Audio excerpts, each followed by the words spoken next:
Climate change is writing a new chapter.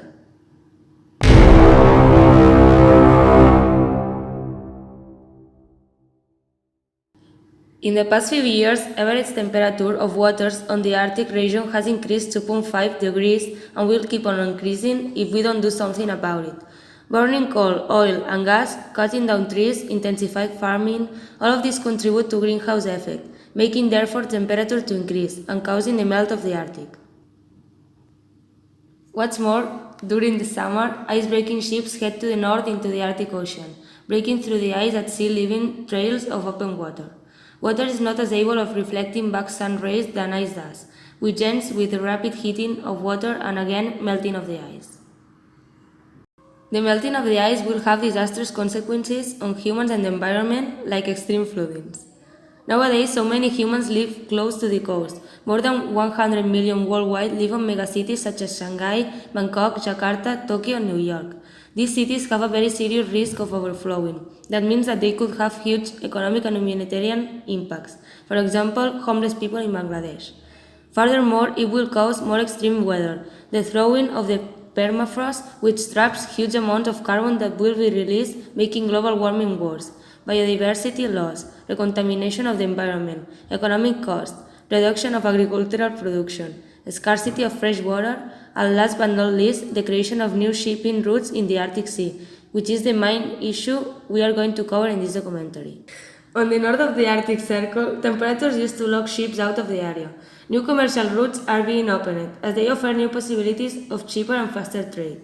The traditional route throughout the Suez Canal normally lasts 35 days, and in this new route only takes 19 days. They save costs up to $46 million.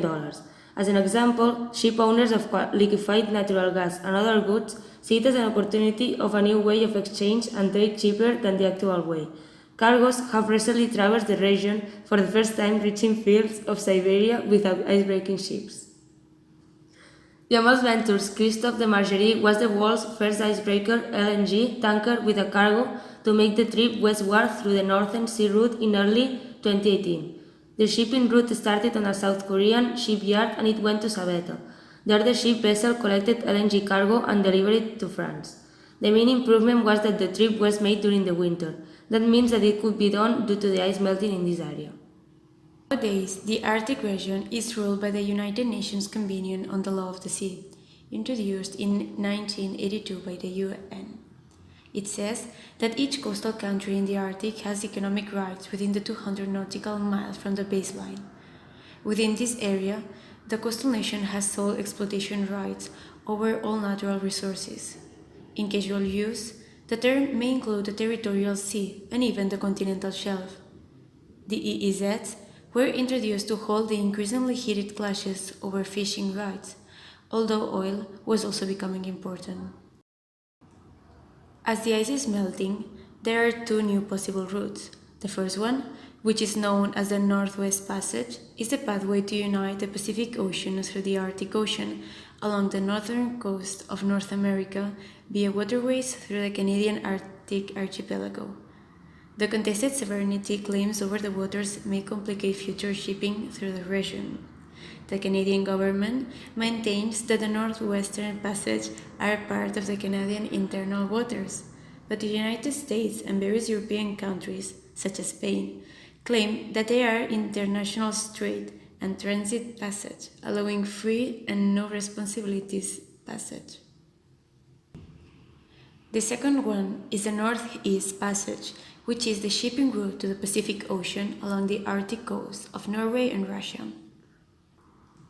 Vladimir Putin wants more navigable routes to expand his nation's gas market. Furthermore, energy companies are leading the Arctic developments and improvements on ships, technology, etc. The opening of the Northeast Passage as a navigable ship's site would reduce the shipping costs, benefiting the buyers and the traders. The most important actors benefited from that opening of the Arctic's waters would be the LNG exporters, where we can find China with a very important influence and also huge energy companies. They are investing on building tankers rugged enough to cut whatever ice remains in the area without icebreakers, and to resist the tough weather conditions in that area. These improvements enable them to sail west to Europe and east to Asia for large periods of time during the year. They also prepare their cargoes and ships for the upcoming opening routes that will be opened with the ice melting. Having reached this point, we consider that all the involved countries are falling in the same historical and general mistake exposed on the History Manifesto, written by Gildy Armitage. Following his thesis, the only country that seems to be thinking on the future instead of focusing in the present or in the near events is China.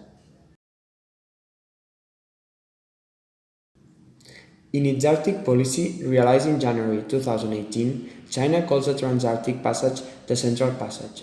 Following the political plans of the Communist Party in China and taking into account that they tend to think on the world in a long-term effect, they consider that if we follow the actual rhythm of pollution and global warming, the whole Arctic will have melted by 2050. Therefore, China aims to build a polar Silk Road and claim it as international, so that every country in the world can take advantage of it. Meanwhile, other countries' policies fail to mention any variants of the Central Passage. To conclude, the creation of new shipping routes on the Arctic will have a huge influence all over the globe.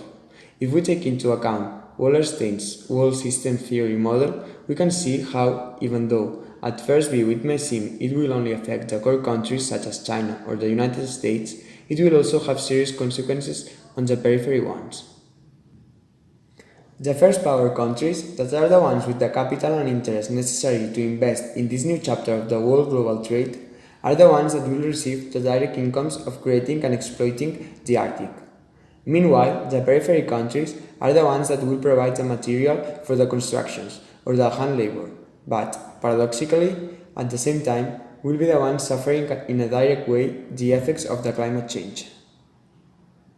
The shipping trade cost will be utterly reduced, having an impact on the price of the products and goods on the majority of the world.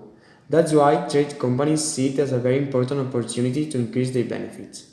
While the primary powers can only see the advantages and benefits of the situation, there are undeniable disastrous consequences. Governments and enterprises are blinded by some expected profits they are enormously convinced to have in the near future, but they are leaving aside the repercussion that will at some point have a bad effect on themselves.